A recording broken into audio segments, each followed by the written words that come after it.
apa yang dirintis oleh sebelumnya terus kita lanjutkan.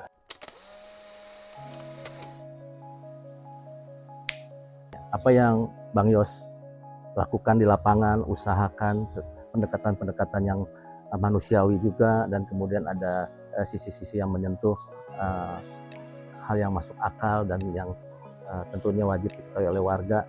Nah, ini tentu sangat bermanfaat untuk diketahui. Nah, kemudian Bang Yos, perjalanan reformasi ini kan kemudian bergulir. Nah, diskriminasi semacam itu saat ini nih menurut Bang Yos masih ada atau enggak sih sebenarnya? Ya gitu ya. Ya. Diskriminasi itu kadang-kadang masih terjadi juga kan. Tetapi sekali lagi saya katakan gini, kita itu masyarakat itu, kita itu adalah penduduknya terbesar nomor 4 di dunia. Jadi besar sekali nomor 4 ya. Selalu saja dalam kelompok yang kecil aja ada, apalagi yang besar. Selalu saja ada oknum. Dan inilah menjadi kewajiban para pemimpin di semua level. Di masalah itu mulai dari Pak Lurah, kan ada dan jenjangnya masyarakatnya dia kan. Betul. Nah, di atasnya ada bupati, wali kota, sampai gubernur, sampai presiden. Harus memahami betul masalah ini.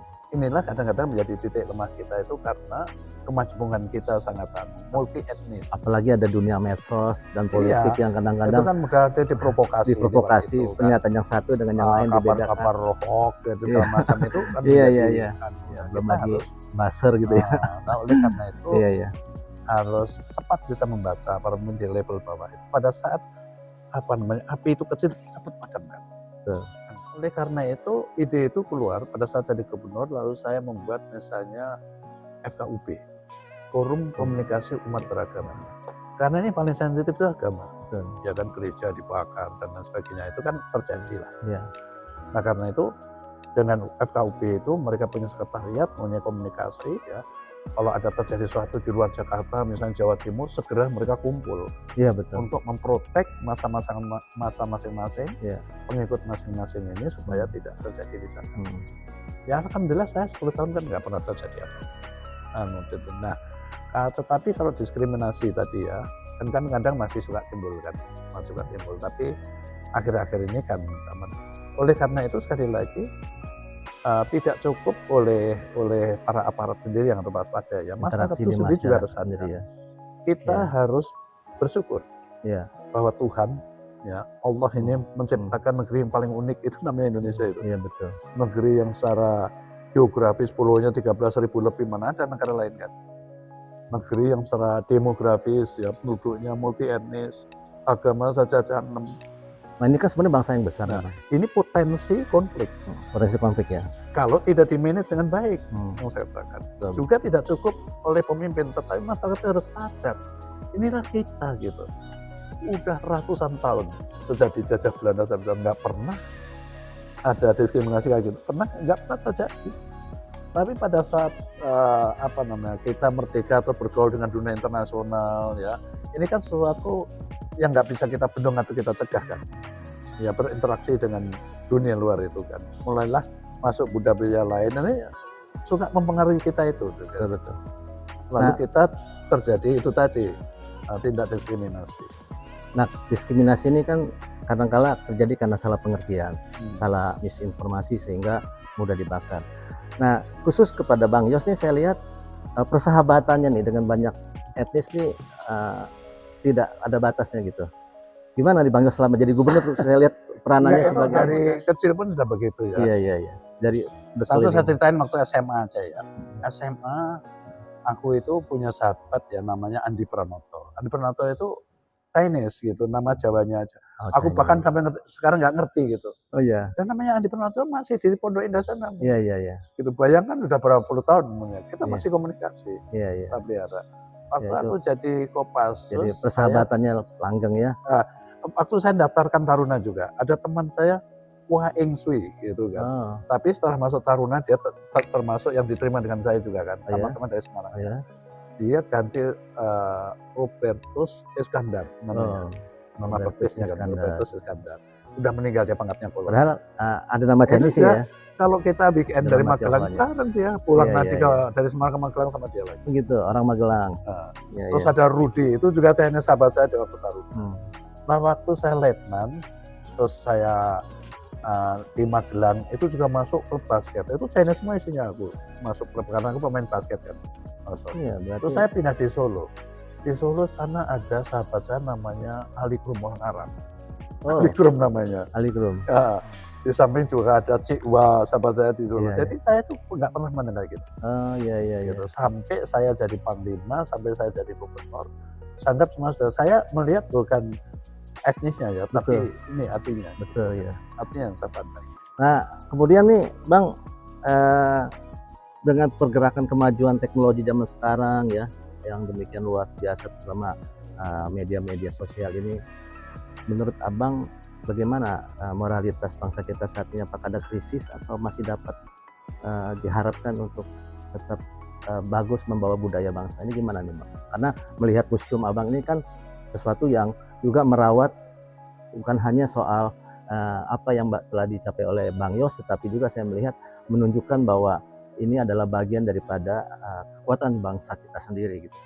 Nah, ini gimana Bang Yos soal moralitas ini saat ini? Bung Andi ya, kita harus kembali kepada budaya yang sudah turun temurun dari kita. Oh iya. Ini sekali lagi bangsa unik. Kita itu ya terkenal oleh bangsa asing itu adalah ramah, ya kan? Nah, itu dia. Ramah, penuh toleransi. Ya. Dengan kemajuan itu ratusan tahun selama zaman Belanda sama Jepang pernah. Kita setelah merdeka aja nih pernah ada konflik-konflik kan. Iya. Sekali lagi setelah berbaur dengan orang asing kan. Iya. Gitu kan. Gitu. Kita gotong royong. Iya. Aku waktu kecil masih ingat orang ada tetangga mendukung rumah semuanya turun tangan gitu satu hari jadi gitu rumah itu tanpa bayar, paling-paling singkong anunya sama teh rebus saja gitu. Gitu ya. Nah, jadi budaya itu kita harus terus pertahankan. Ya, ya. Gitu. Bahwasanya ada budaya-budaya asing yang tidak bisa kita benar-benar tolak. Nah, Penyesuaian itu boleh, tetapi aslinya jangan hilang dong.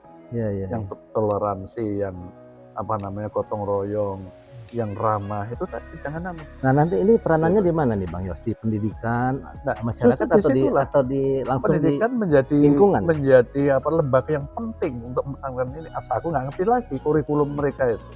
Diajarkan, diingatkan lagi nggak? Gitu. Iya, iya, iya. Karena sekali ya. lagi dengan kondisi yang kemajemukan yang sangat tinggi tadi, yang multi etnis, multi agama segala macam itu tadi, kan, ini bisa jadi kelemahan kita. Potensi konflik gitu. Tetapi kalau dimanage dengan baik, jadi kekuatan yang dahsyat. Contohnya apa? Kita dijajah Belanda 350 tahun ini bukan nggak berjuang loh. Mulai dari raja, pangeran atau sultan di Sumatera, Kalimantan, Sulawesi, Ambon, sampai Papua. Terus, apalagi kesultanan Raja Jawa berapa kali. Sporadis walaupun sporadis. Dan melawan kekuatan yang terorganisir dengan baik, yang profesional, senjatanya modern. Mana bisa? Tetapi pada saat ada Sumpah Pemuda, sekali lagi ini milenial nih, motornya adalah Anda, milenial pemuda, ngumpul di Jakarta dengan menghasilkan Sumpah Pemuda itu kan. Tahun 1928 loh. Betul. Nah itu kan deklarasinya apa? Bahwa kita ini satu, hilangkan perbedaan, kita bangsa Indonesia. Lalu terjadi perlawanan secara spontan dan bersama-sama. Nah, di dalam logika militer mana bisa menang? Kekuatan yang kayak gitu kuatnya modern hanya dilawan dengan bambu runcing, mana ada? Nyatanya kita pemenangnya. Kita merdeka tahun 45. Nah, tadi kan Bang Yos cerita tentang karakter kita, budaya, gotong royong, toleransi. Nah, kalau bicara perjuangan nih, Bang Yos sendiri kan sebagai salah satu contoh yang luar biasa, di mana masa kecil demikian sulit ya, dari angon kambing sampai bisa meniti karir di tentara. Nah, jiwa besar ini atau karakter kuat ini kira-kira untuk generasi muda milenial kita, Bang Yos ada lihat nggak bibit-bibit seperti itu juga gitu, yang struggle gitu loh? Ya zamannya memang sudah lain ya. Memang saya harus akui juga zaman saya itu zaman susah. Ya, aku yang hidup kayak gitu itu dianggap tetangga juga lebih baik dari mereka kan gitu. Iya. Tetapi saya bisa klaim zaman sekarang ya, susah-susahnya anak sekarang masih susah aku lah. Iya pastilah. Gitu, aku sandal jepit aja nggak punya. Sepeda nggak punya. Mereka itu miskin tapi punya motor kan gitu kan. Punya sepatu, punya tapi itu sisi materi ya Pak, material. Maksud saya ini karakter gimana nih? Namanya kok biji kan itu kan bahasa Jawa kan. Katok siji, klambi siji gitu. Apa itu? Ya katok itu celana. Satu klambi itu baju satu iya. gitu kan. Makanya telanjang kan, kalau pelihara kambing lalu aku telanjang kan, Iya, bajunya iya, nggak boleh kotor kan, dioramanya ya. pakai celana kolor itu kan, Iya, gitu. iya.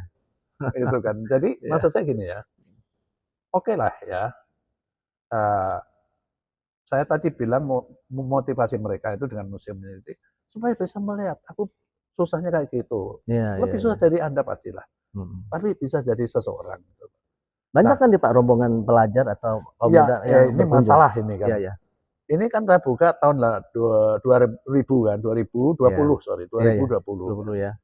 Nah, Pas lagi ternyata tuh pandemi. pandemi kan gitu Pandemi, kan, aku iya. kan takut udah tutup udah Iya, 2 iya. tahun ini kan. Nah, Oh, sekarang iya, udah iya, masih iya. kurang kalau rombongan itu terbatas silahkan saja, Ya, terbatas ya. asal memberitahu dulu. Bisa, heeh, heeh. Jadi Ya itu mungkin tadi kan, harus kerjasama dengan nah, lembaga pendidikan juga ya.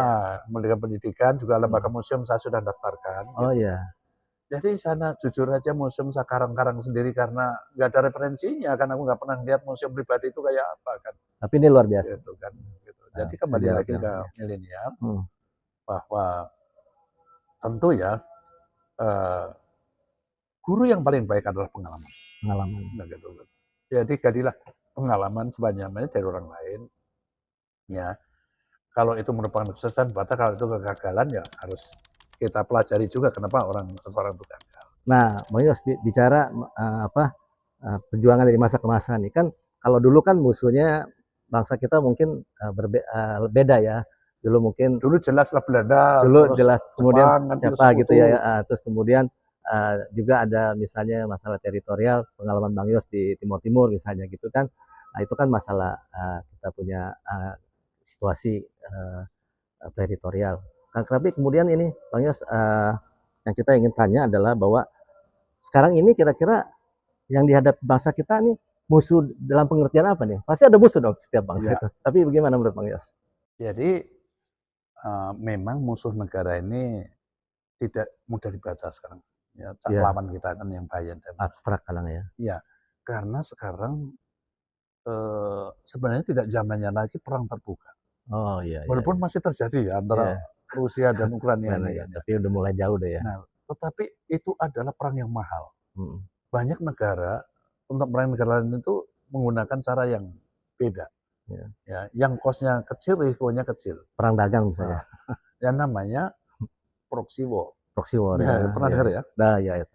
Jadi Strategi. proxy war itu intinya ya bahwa kita ini diadu domba gitu untuk berkelahi masing-masing bertempur perang saling membunuh Ya, gitu. ya. Tanpa kita sadari itu adalah rekayasa orang lain di luar sana Iya, memetik untuk keuntungannya. memperlemah ketahanan nasional kita. Ya, Gitu. Namanya innocent proxy namanya. Secara tidak sadar kita temanya. iya, iya, iya. Nah, itu Musuh ada bangsa dari kita luar, saat ini. dari luar yang biasa. Tetapi dari dalam sebenarnya ada juga kan. Bentuknya apa tuh, Bang? Bentuknya yang intoleran tadi. Ah, itu Dengan dia. kondisi yang kayak begini, kalau ada yang intoleran, nggak toleransi dan yang lain, ini yang paling bahaya. Atau memfitnah, menghasut Iya. Atau karena lagi beda lebih pendapat ya. lebih dari itu ya adalah berubah menjadi aksi teroris. Aksi teroris. Itu. Penyebabnya apa tuh, Bang? Sampai Nah, timbul begini teroris. ya. Nah, Itu sekali lagi kan saya bicara tadi. Di dalam kelompok manusia, walaupun sedikit, organisasi saja yang organisasi yang terpercaya dan sangat rapih lah gitu ya. Kayak TNI, kayak polisi. Pun ada juga namanya oknum. iya. Pasti ada lah namanya manusia. Apalagi kelompok besar kita bicara tentang bangsa. Iya. Ya. Yang mayoritas muslim kita ini. Itu kalau dihitung misalnya 80% saja kali 272 itu berapa juta? Betul, 160-an. Pasti adalah 1-2 oknum kan pasti ada, nggak bisa Iya. kita pungkiri.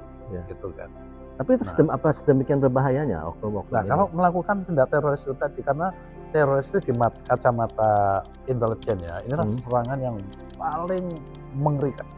Iya. Paling mengerikan, membuat Ganas ya, traumatis yang luar sadis biasa. ya. Karena sasarannya nggak pandang bulu, ya kan. Misalnya nginter VIP yang dia anukan ya, yang dia cari ya, most wanted bagi dia misalnya kan.